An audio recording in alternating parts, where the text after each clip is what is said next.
Hello and welcome to the Music Survival Guide, the independent musician's guide on how to survive in the music industry. My name is Phil, a mixing engineer. Hope you're doing wonderfully well out there and enjoying the sunny weather.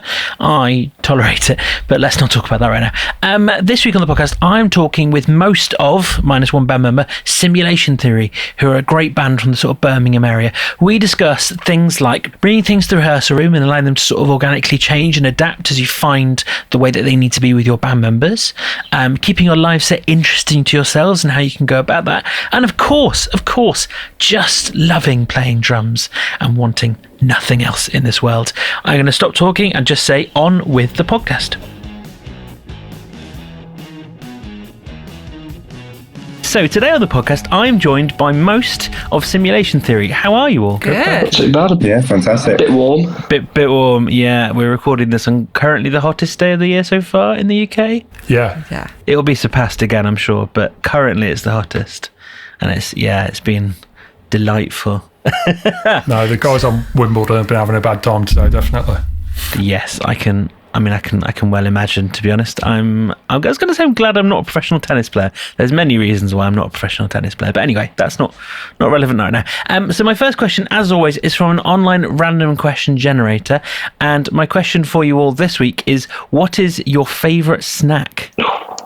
This is a tough question. I think a Jaffa cake, because I can easily destroy a pack in a good 20 seconds. Is that a good thing? I mean, I think we need to see that, to be fair. I think that's a bold statement. Maybe we should do this. I think you've overpromised and will underdeliver on that front. I mean, that sounds a lot to me like content for Instagram. How long is it going to take Sam to do that? No, I mean, whatever it is, I reckon I could beat it, because a Jaffa cake is a great shout. I'm going to have to go for a Twix. Oh, Twix is a good one. Cheeky. Nice. I think for me, it's always been crisps, hasn't it? Yeah. And specifically, they don't do them anymore. But the Walker's cheese and onion double crunch ones, they were amazing. They came in the big bags. They were the best, and I can't find them anywhere. They don't exist anymore. My favourite snack is really boring, so it's I don't even know if I should say, to be honest. You can. It's an apple. That's a very healthy choice. I really like them. I have like 4 a day.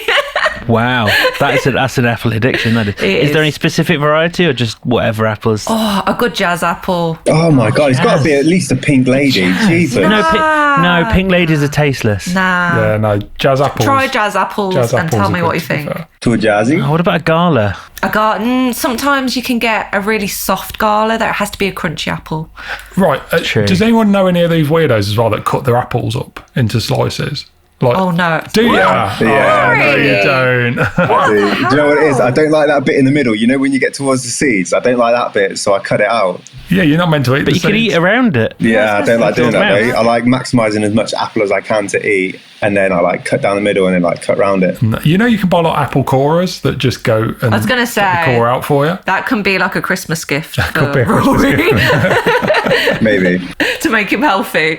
I've got a really quite significant scar here that you won't be able to see on my camera from when I was 12 years old and I cut up an apple with a blunt knife. Oh. And then kind of didn't really think about it because I was 12. It was terrible. You're just traumatised by this whole conversation. Yeah, I was going to about say, yeah. I've probably not had an apple since I was about 12. Oh my God. Yeah, but That wasn't that long ago, though. Yeah, I was going to say you're like 14, 15 now. So. Hilarious. Must be. Hey, they've got orange in them, though, so it offsets it. Child labour in Simulation Theory. You said it, not me. So my first real question for you, I don't know how this is going to go given how controversial that was, is how did you all get into music in the first place? So, I don't know. I think I've always wanted to be a singer. And then, like, obviously, like, X Factor was a thing. This is terrible. X Factor was a thing, and I used to watch that religiously every single weekend. And then it just kind of became an obsession that I've never stopped, I guess. And then, yeah, it was like college and uni was all music related. So, yeah.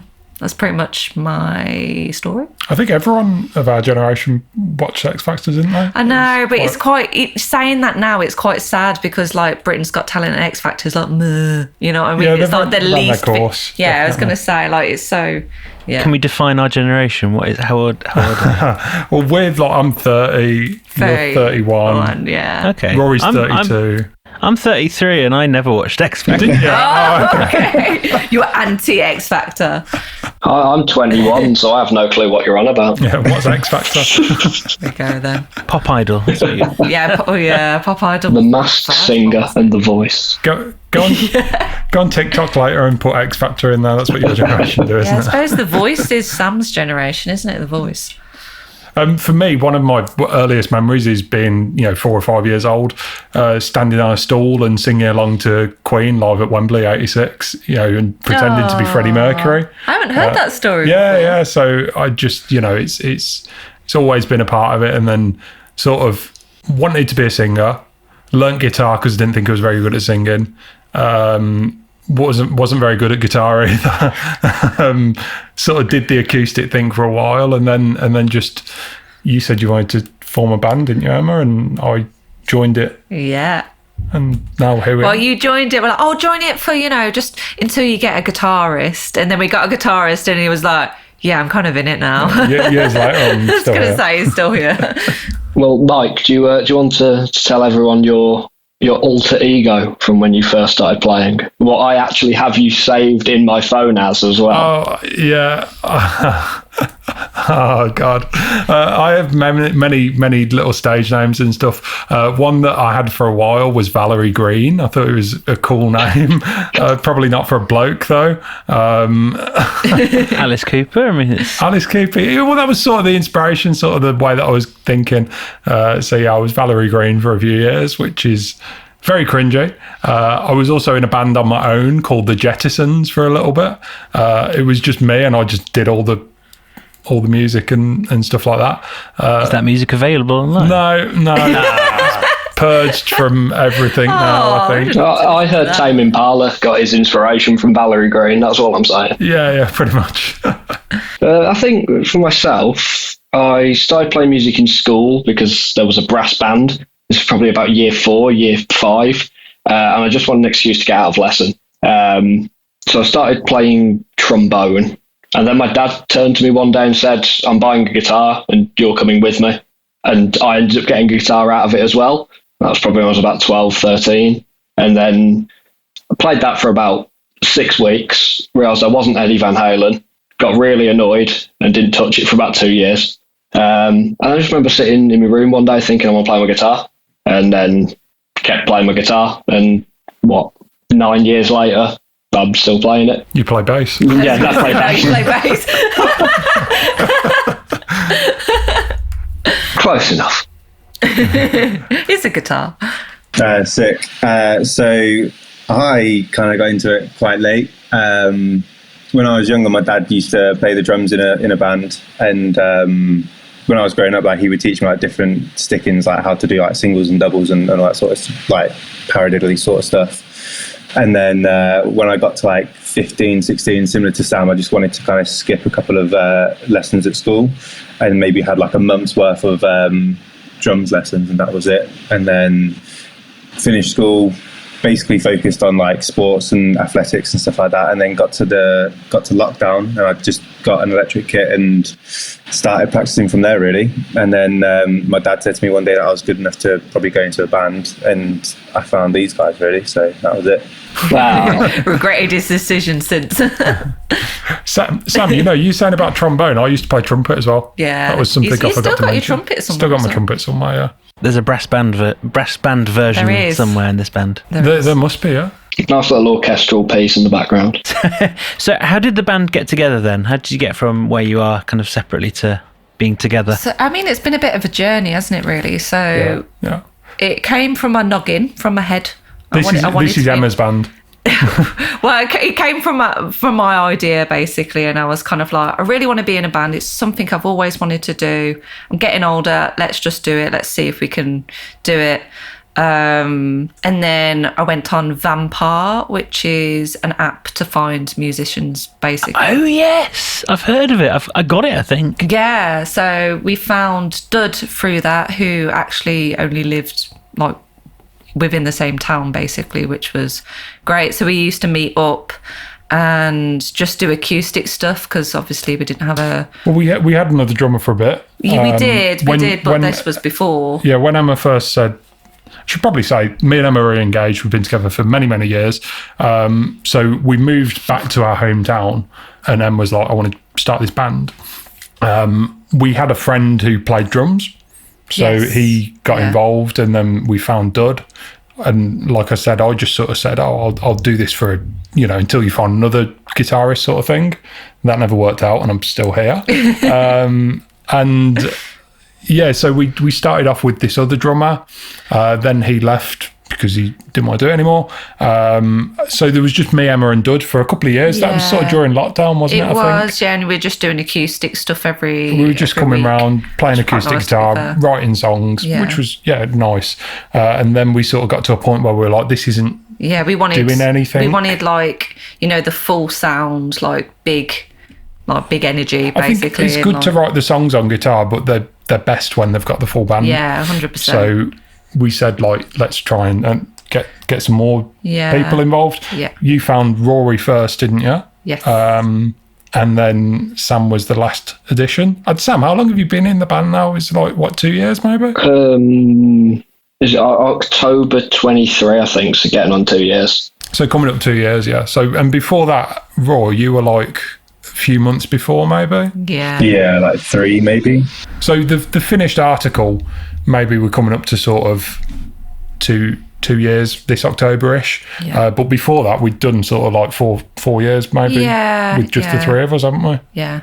So yeah, it's been a long old journey. It has. Where did the band name come from? These band names usually come from weird and wonderful places. That's mainly Mike, to be fair. I think he came up with it and then hated it, and then we all liked it, and then... I think don't really remember. We went for ages without a name, didn't we? Ages, and we didn't really know what we were doing. And I just ended up putting a list together of band. I've probably still got it on my phone. A list of prospective band names that I liked the idea of, and I'd throw one out there occasionally, and some not, they wouldn't stick.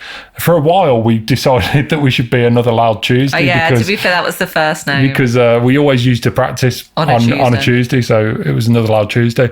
Then we became Little Squeak and the Noisy Men. I liked that one.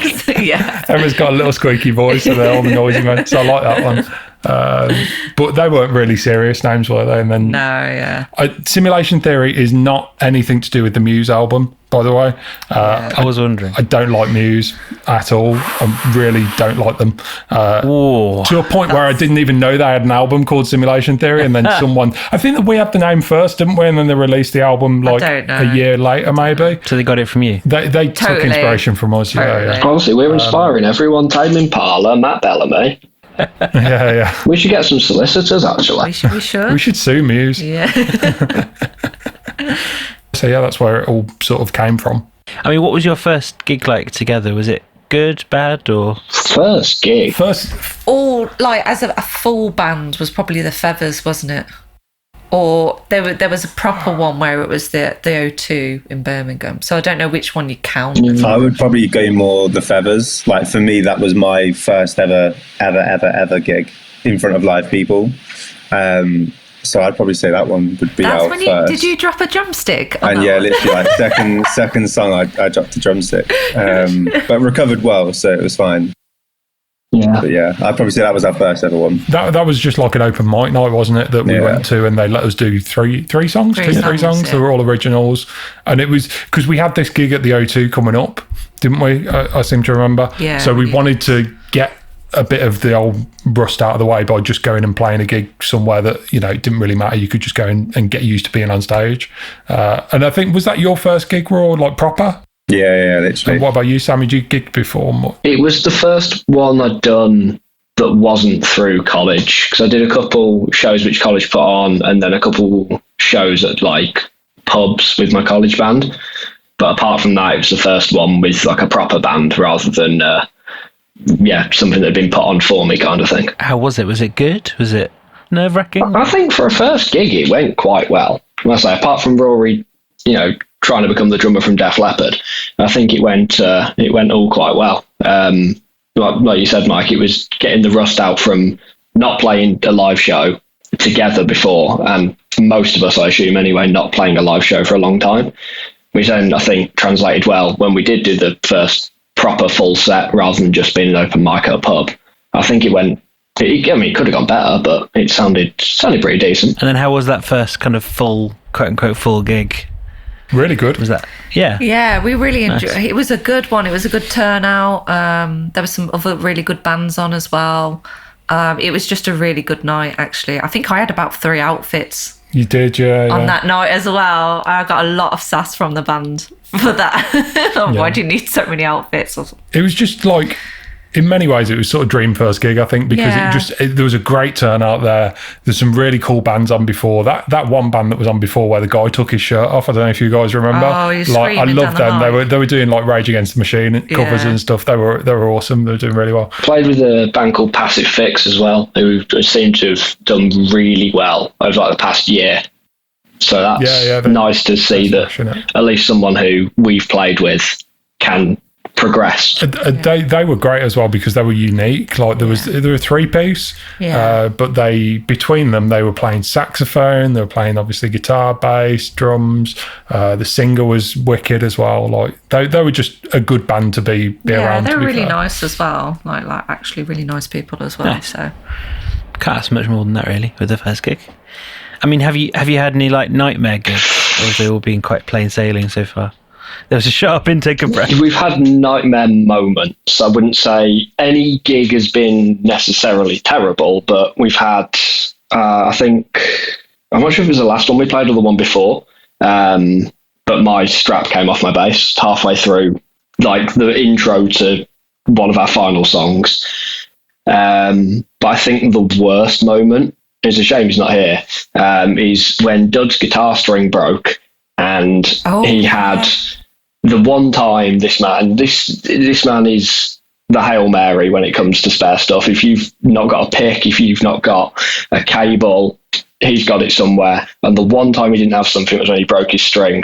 And it was just chaos because I think you, Mike, you and Dud end up swapping guitars. Yeah, Dud's lead guitarist, so Dud needs all of his strings, whereas I just do rhythm, so really I can get away with 3-4 of them, So we swapped after we'd done the song, which was weird.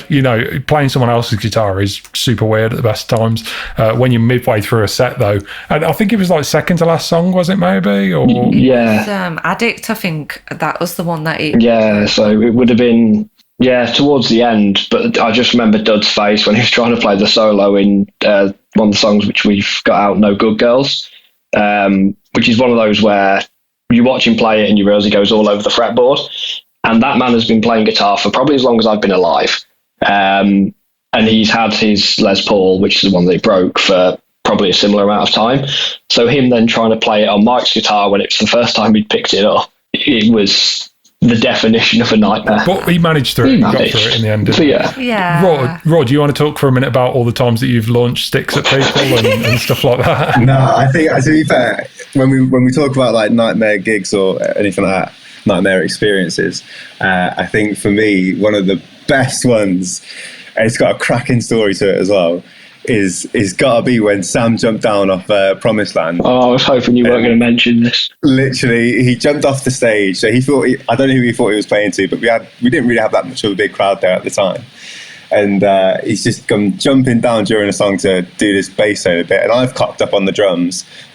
And then basically, we all just stopped playing. Just stopped playing. Really. I kind of remember that actually. I remember just being like, "What's going on now?" That was at Dead Wax. Yeah, I just remember. I was like, Dead Wax, where you just disappeared, wasn't it? Yeah. I saw halfway through. That was a good gig, though. Still. I'm going to do it, and then I just turned around and everyone had stopped. Yeah, you're a bit of a live wire when we play because like he's got his wireless. He's all over the place. Always trying to hit you in the I head was with going his to say, I'm bass. surprised I've not been hit in the head with either you or Sam's like bass so far. So I'm quite lucky, but I'm actually really scared for my eyes, to be honest. It's funny you say that though, because I was watching a video today of us playing at the last gig that we did, and all I see is it's during the last song that we're playing, and Sam's just down there on the bass trying to grab his drink to have a little sip from his drink whilst he's playing, and it's just like, can you not just wait until it's finished? You got to play to the crowd, man. Play to the crowd. No, that's the same one where then I leant on Dud and then fell over and got very close to knocking you out, Em. And I don't even think you realised how close I came. I am so scared to play. I'm actually going to have to call a helpline if this carries on. Like, this is getting quite serious. I suppose that's the thing though, when we're a 5-piece, and when we're on a small stage, it's just hard to get all of us on it. Yeah, and we do play a lot of small stages, and I think as well, what doesn't help is that Sam just wants to be front and centre. Sam wants to stand slap bang in the middle where the lead singer should be singing. He literally comes to me and he goes, Em, you're going to have to move over. And I'm like, what? No, he is a guitarist that turned bass though, right? Otherwise, I get told off by Dud. It's all his fault. Yeah, I know he's not here to defend himself, but it's all his fault. Yeah, we are ragging on Dud a little bit, aren't we? But he's not here, so you know. Well, that's all right then. I mean, maybe a hard hat is the way forward. To be fair, or some goggles or something. Yeah. Maybe that would have to be my stage. I mean, that's not going to protect your head, but It's mainly my eyes that I'm scared of more than my head, to be honest. Well, you can sing if you can't see. You'll be all right. Stevie Wonder. That's true. Yeah, it will be Stevie Wonder. We can always just dress up as like YMCA, and like Emma could just be the builder at the front. Put the hard hat on. I think we should go Slipknot and just full masks. Yeah. Like I'll probably protective be more mask for Emma, and we protected, can to all be just fair. have. Yes. There was that gig as well where I unhooked my microphone as I Oh was yeah, singing. the I mic had to came get on. Yeah. I can't remember, someone from the audience, wasn't it? I had to redo it for me because I just couldn't Yeah. So plug the it back in. XLR came out of the mic, and she just lost all. I was like, we've all had those moments. Yeah, I mean, the thing about those kind of moments is it's about how quickly you can kind of recover and get on with it, isn't it?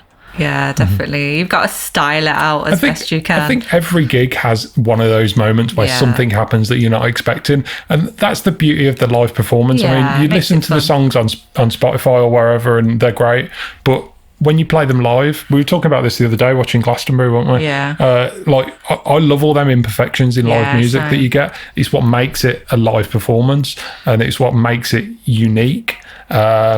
And I think without them, something's lost, definitely. I mean, sorry, this is a bit of a left-hand turn of a question, but I'm going to do it anyway. So there we are. It's my podcast, Mia. So how do you guys write songs as a band? Does one of you kind of come to the rehearsal room and go, here is a song, or do you kind of jam it out, or is it somewhere between the two? How do you guys go about that? Well, I think when we first started together as a 5-piece, obviously me, Dud and Em have been together as a 3-piece for quite a while, so we had a lot of songs already that were written, and it was just a case of teaching almost Sam and Raw what we wanted and then getting them to put their own spins on it. Nowadays it varies, doesn't it? I mean, sometimes one of us will come to rehearsal with a riff or something and just start playing it. Sometimes we'll be jamming and one of us will have an idea that we'll like and just sort of go in that direction. I think Rory sort of hates us writing songs together because he just wants to play the drums. So like when we're all stood around like coming up with riffs and different guitar parts and stuff, I think that's quite frustrating for you, isn't it, Ro? Yeah, it is a little bit. I mean, to be fair, there's like, it's the same for Emma as well. All we do is we're sitting there listening to you guys play the guitar and the bass, whatever, trying to come up with different guitar parts and bass parts. And there's literally nothing for us to do. And then if I start hitting something or Emma says something over the microphone, you can't hear Emma. And then when I hit something, it's like everyone's like, Rory, shut up. And it's just like, oh my God, all right, okay, calm down, guys. But I think the best way for us to write is to come to rehearsal with like a fully formed song and say, okay, this is what I've got. Sometimes that doesn't happen. Sometimes we come with ideas, but again, that's great because you can bounce all the ideas off each other. And we did it recently, didn't we, Sam? With that riff that you come with, and you came with that riff, and then you completely changed it. Well, yeah, I think so. I think that it was like, oh, what about taking it in this direction instead? And putting your brains together like that sort of makes it a bit better sometimes, doesn't it? No, it's good. So I'll do it quite often. I'll just sit for an hour, play my guitar, play my bass, and think, oh, that sounds good. I'll record it. And then might send it to the group chat, might send it to Dud and say, what do you think of this? Or just come into rehearsal with it. And then, sort of take it from there. Because there's a couple of songs that we've either changed entirely because one of us has come to rehearsal and said, oh, I like this, but let's do this instead. Or I think have we decided on a name for Sun in the Sky yet, or are we settling with that one? But that was not really decided on it. That was one of those where you walked in and said, I've written this, I'm going to play it. And then no, that wasn't that. Yeah, it was. That was a sound check. We were just sound checking, and I came up with that initial riff. And then I think I took it away and came in with it. Yeah, I think you are right, actually. Yeah, so it varies. But again, it's I think, as you said earlier about writing stuff when it was just the three of you, it's really easy to have a massive back catalogue of things, but then it's probably a bit harder to bring it into rehearsal and make everyone learn it, and then it sounds exactly how you want it to without something getting changed. I quite like that it gets changed though, because it gets morphed into something more than your idea. But I just get frustrated because I'm sort of like, I just want to write lyrics to it. You're too busy forgetting the lyrics, aren't you? Too busy forgetting the lyrics. And you guys are like really like taking your time, but I'm just not skilled in that way to, get involved, because I'm just like, I don't really know what you're talking about. I just want to sing. But I think it is collaborative, but at the same time, sometimes me or Dud will write like a pretty full song and bring it to rehearsal, and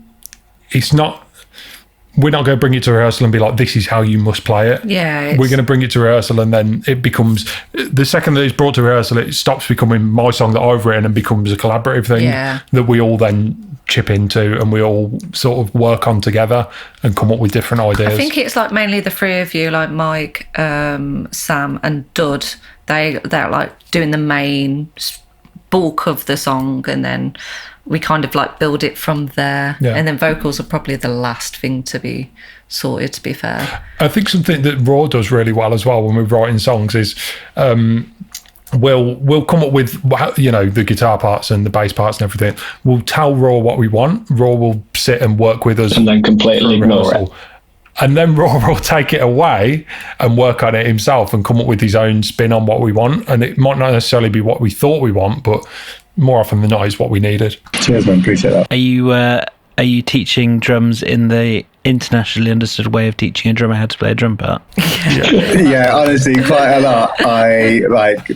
We'll be there, and Michael will be like, what about if you tried this? And he's like, dum dum da dum dum dum da, and you're just like, yeah, I get what you're saying totally. And you're just like, yeah, absolutely not. But sometimes it happens, or sometimes it might be like, let me just go on there and I'll show you what I mean. And he'll jump on and he'll try and play something like the best thing that he can probably play, and then it's the most rudimentary drum thing you've ever heard. It's just so obnoxiously loud as well, because there's just no like dynamics to it or anything. Yeah, fair. It's rock drums. Who needs dynamics? I mean, just go for it. Just hit it. Who needs drummers? Rory's got a double pedal now, though. Rory came into rehearsal randomly, and we was just playing a song, and he just like, I don't know. Started double pedaling, yeah. We all turned around like, what is this sound? Snuck it in and set it up without us knowing. I literally couldn't sing the rest of the song because I was just laughing so much. I was like, what? I finally realised what you all must have felt like when I jumped off that stage, because me and you, Mike, just both completely forgot how to play the rest of the song. We were just on the floor, because we've been bugging him about this for a good year. He's like, get a double pedal. No, I don't want one. And then just out of nowhere, just like a machine gun went off. He messaged in the group chat, didn't they, and said like, what should I get, a double pedal or a China cymbal? And we all sort of unanimously went double pedal, and then completely forgot that conversation had happened, and no reference to it again. Randomly turns up with it. Randomly turns up to it and just starts doing some blast beats or something on it. It was amazing, man. Got to keep the element of surprise, I guess. It was good. I was going to say, staying very quiet there, Rory. I was just enjoying their take of the moment. For me, it was just like, let's sneak it in, and then all of a sudden get to a song where I feel comfortable, where I can try and put some of it in, and then did it. And it was just funny seeing their reactions. So, yeah. I think everyone was so shocked. When you've written your songs and you're kind of, playing them regularly, how do you make sure you don't get kind of bored of it? Because I know like a lot of musicians, when you've written a song and you play it a lot, you can get to the point you go, is this actually any good anymore? When you are so used to it, how do you kind of deal with that, or do you not really have a way of dealing with it? Honestly, we write bangers. So, because we write bangers, like, we just don't get bored of the songs. Like, for, at least for me anyway, like I actually quite like listening to the music that we make because I think they're good songs and they're catchy. And so I think that for me is just, yeah. But I mean, these guys might have a different opinion or a different. Yeah, would you like a serious answer now? I think we've obviously been in the band since the start, so sometimes they can get a bit like a bit boring. I think the only time it gets boring is when I'm practicing it on my own, whereas when I'm with the band and stuff, you're like jumping around, you're like, you know what I mean, you're having fun, and when you're doing the gigs as well, like it doesn't feel like it's the same song over and over and again, because I'll always change it and probably, you know, Mike will change bits and on the day. So literally little, you know, vocal agility bits I'll change and I'll morph. And so they actually become kind of different songs in a way, in that way. So you make them more interesting. And then performance wise, you can always change a song up as well. Like it doesn't have to be the same. That's just me personally, but I don't know. I think for me, it's just introducing more and more pedals into a growingly more complex pedal board, and then trying to figure out how to do what I want to do with them. That keeps me interested, but also changing up the set list helps a lot, and constantly messing with the set list. Were you going to say that? Yeah, I was about to say, because I'll end up doing the set lists, and it's, you know, we've gone through at least 3-4 iterations over the past 2 years of, you know, whilst the people that we're playing to might not know every song back to back, we know them, and it's nice to almost surprise ourselves. And the people who, you know, because we've got a couple of people, you know, friends, family, who come to every show, it's nice to change things up and then be like, oh, we've not heard this one before, or oh, this is new in the set, or oh, I remember this from when you played it a while ago. I think that's a big thing, because we won't every rehearsal play every song. We'll tend to run the set and then run a couple of songs we want to play and maybe work on a few things. And by we, I mean Mike and Mike and Dud sit there whilst Rory and Em twiddle with their thumbs. Yeah, it's nice to say almost surprise ourselves and be like, oh, we've not played that one in a while. Let's figure out how we can get it in. And as well, in doing that, by mixing up the set list, you can merge songs into each other a little bit differently. Yeah, that's what I was going to say, is the transitions. These guys are really good at like making the transitions really interesting as well. And try and smooth it all out, get different transitions in. Certain songs work together really well, going one after the other. But sometimes it's fun to mix it up and say, okay, what if we played this song, you know, ahead of this one, so to speak, and try and put together a smooth set list that runs really smoothly, but also is a bit different every single time. I really like that answer. It's really good. It's really, I think that's going to be helpful for a lot of people who are listening, who are kind of maybe getting a bit bored with their set list. It's a good way to sort it out. So when it comes to recording your music, do you record yourselves? Do you go into the studio? What's your approach to that side of things? Yeah, I wish we were talented enough to record it ourselves, but we've tried it before and it's just, yeah, we're not going to get a good product. So yeah, we do go into the studio. But I actually really like those days as well, because it's nice to get someone who's not really heard your music before, you know, have their take on it, because that's always really interesting, because that, yet again, it's another person who's going to change and morph your song into something completely different. And I think that's, but it's got to be the right person though, hasn't it? Like sometimes you can go and it's sort of like, oh, but that's not really where we're after. So I guess that's up to the kind of producer to get that right, basically. Yeah, we worked with this brilliant guy called Jordan, who did the most recent song On the Run. And yeah, he did exactly that. It went in there pretty much to finish product, and then he said, oh, try this, try that, see how that sounds. A couple of things didn't work, and a couple of things made it onto the songs. The final chorus being a bit bigger. There's a lot of like background vocals with the choir. There's a small little synth part in there. The drums being on the crash, just to finish the song off a bit better and bring it to a big head. And exactly like you said, it's nice to have someone who has never heard it before, first of all say, wow, that actually sounds really good, because it makes you feel good that you've written a good product. Ego boost. Yeah, massive ego boost. But then also help you finalise it.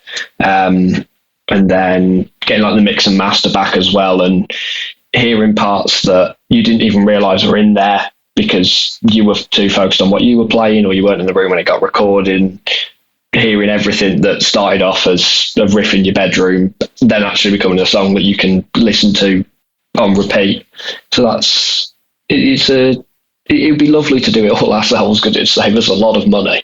But there is a nice element to be able to go into a studio and work with someone who does it as their job. To be fair though, I think as well, like I want to put forward our music in the best light. And I want to put forward, when we record it, I want it to be the best possible version of that song. And I think that if you want a professional product, you need to get a professional to do it. And none of us are professionals. None of us are studio engineers or anything like that. So it makes sense to me, and I think to everyone else, to pay someone who does this day in, day out as their job to do it, and to do it to a high standard as well. It's always when you're getting someone outside of the band involved in any variety of capacities, and they're suggesting ideas. I guess it's always a good when you know yourselves what you want for the song.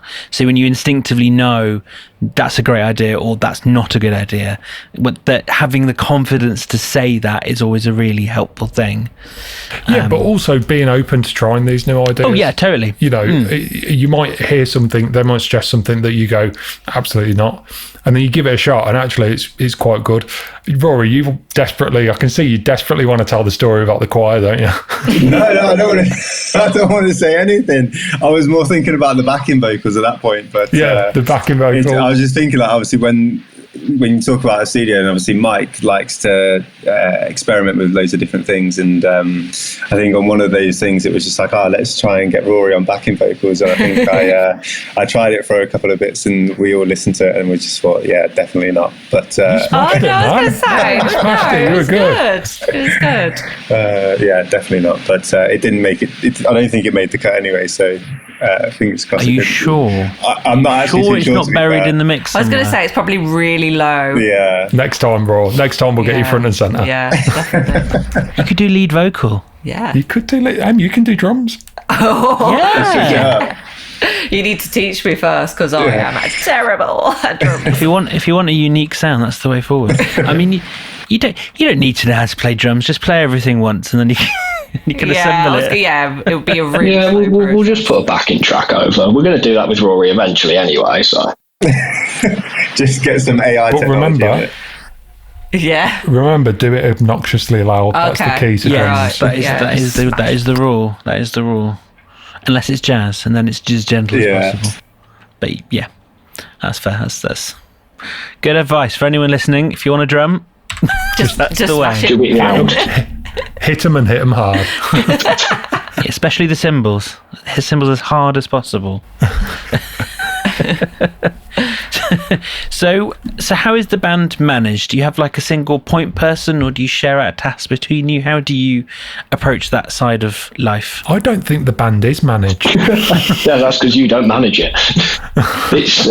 We try and split it a bit. I think most of the songwriting side of things, as you said before, we all come in with riffs, but it does mainly come from Mike and Dud. And then a lot of the back end stuff is dealt with by me, Em, and Rory. Me and Raw kind of share getting some of the gigs.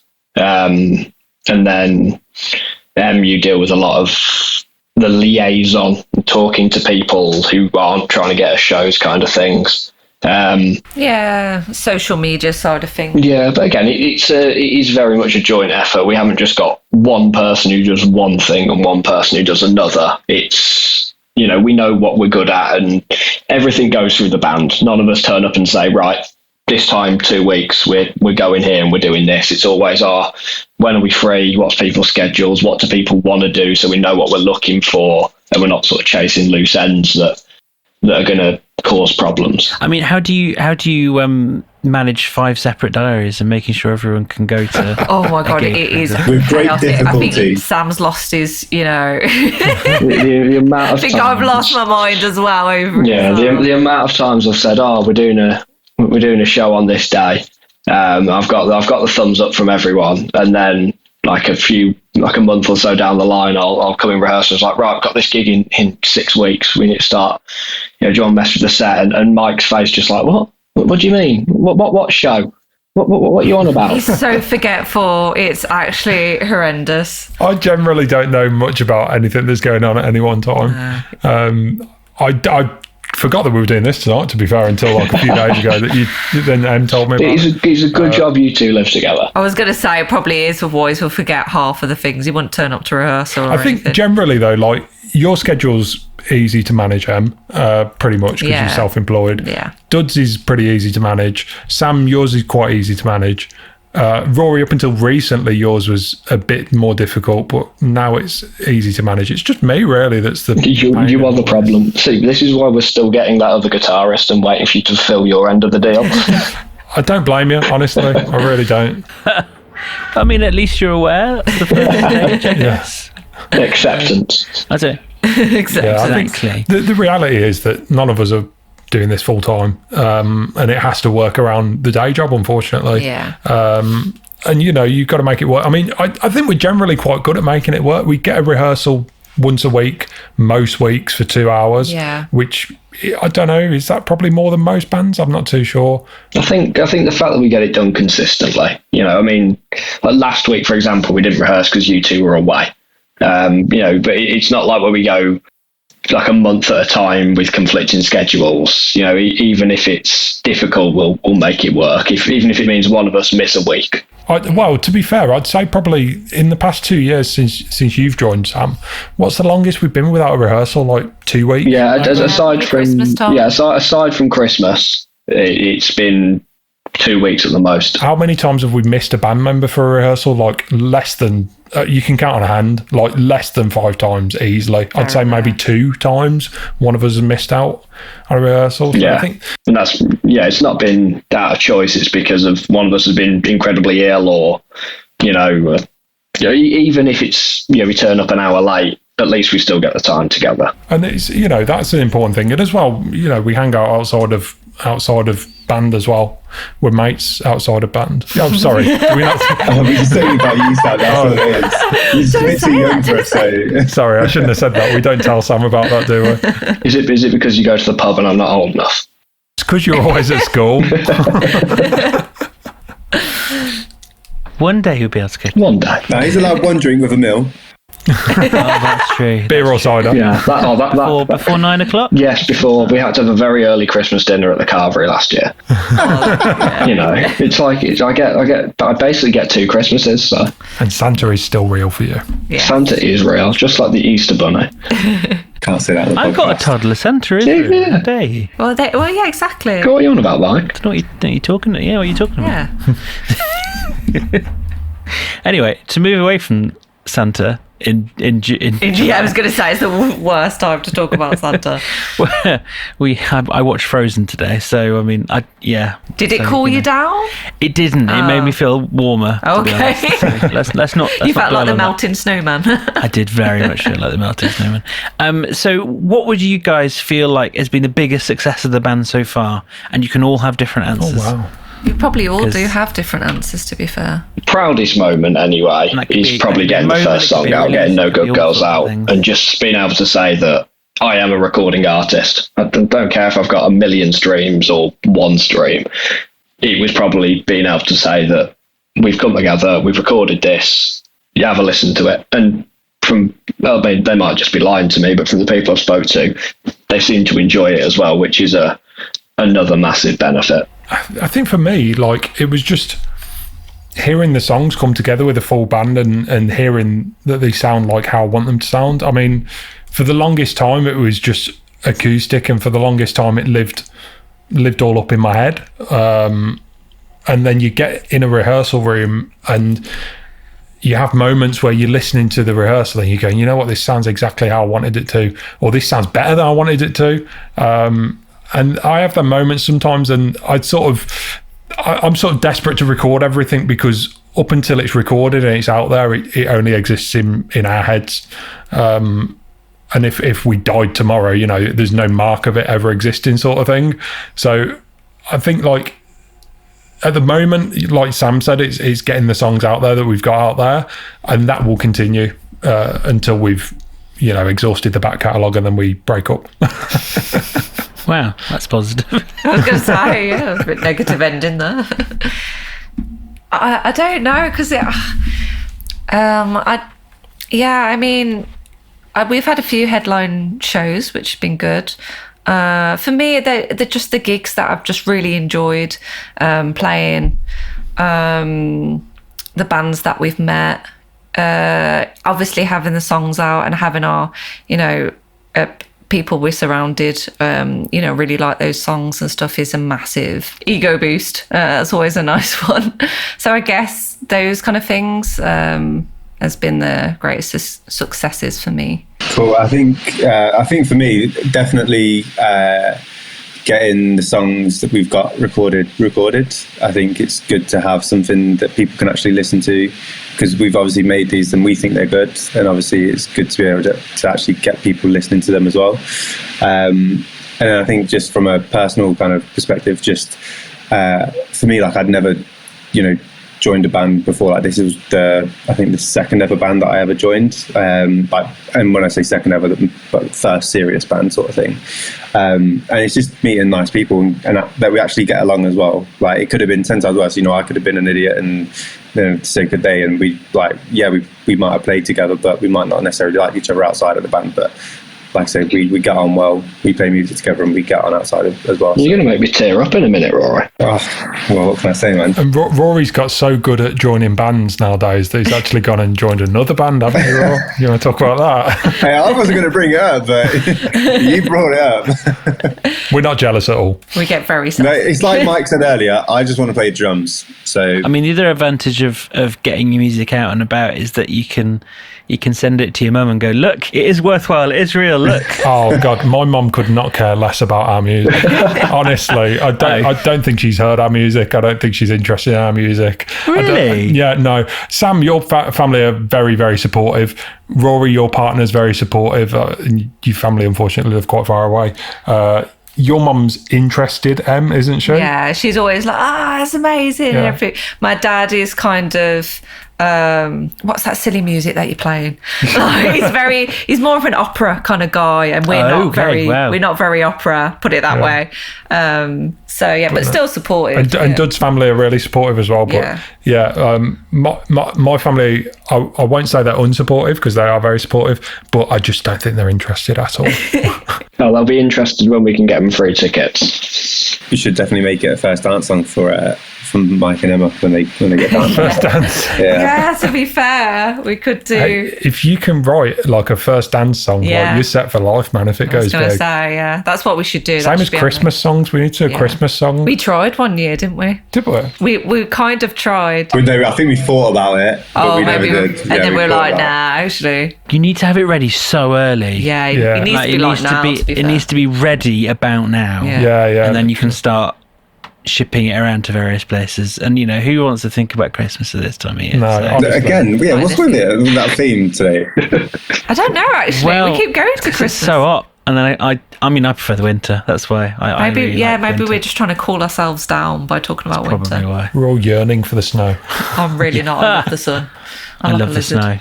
Give me a cold. What goals do you have for the band in the next 6 months to a year or so? Nothing too major. I think this band called Oasis are touring at the moment, and they asked us to headline for them, but Mike's diary. World tour, yeah. Yeah, world tour. Yeah, I think.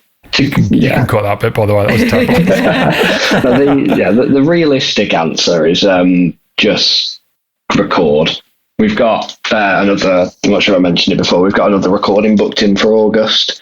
And it's just going to be, for me anyway, try and get at least 2 more songs recorded and ready to go. Just get them released and keep playing as many shows as possible. Definitely. I think the ambition because the song that we're recording in August is a song called Poison. And really, the three of them songs, the two that we got released, No Good Girls and On the Run, and then Poison that will be upcoming, they fit together really nicely as like a really sort of nice way of capturing the early years of us. So I think it'd be really nice to put them on an EP and sort of put that together and actually have a physical EP that I can hold in my hand and show the grandkids one day and say, look, I wasn't always a wrinkly old man. Have a listen to that. So I think that's an ambition for me. But yeah, like Sam says as well, just keep recording, keep gigging, keep getting better, keep improving, maybe write some bangers while we're at it. You never know. I think for me, it's mainly festival. I just really want to play a festival. That's one of my main goals at the minute, is just festivals. Just because we can play in the middle of the day. I'm a bit of a early bird compared to a night owl. So sometimes the gigs, I struggle because I'm like, I want to be in bed now. And it's like, we're on in like an hour. But yeah, festival, definitely a festival for me. That's very possible because there's more and more of them nowadays. Yes, definitely. We just need to get on one. I was just going to say, I hope you're not waiting for an answer from me because I've got nothing. I'll just follow the crowd. Roy's too focused with his I other just want to band. play drums. Your goal is to play more drums. Yeah, just play more Maybe drums. you should join a third band. Great shout. For my penultimate question, what is your best piece of advice for bands nowadays? I think everyone has advice, whether they know it or not. That's good. I think that's a difficult one because we want the advice. But I think the advice that we get is just play as many gigs, as many shows as possible. Yeah, definitely. That's the advice that we get. And I think it's just like, you've got to enjoy it as well. I think there's been moments where it can be tricky. But I think it's just try and enjoy it as much as possible. And like I said, just play as many shows because the shows are the most fun part. But just try and love the process, basically. That would be my advice. Yeah, perfect. Took the words out of my mouth. One thing that I did for years was put off doing things probably out of like fear and insecurity that it wasn't very good.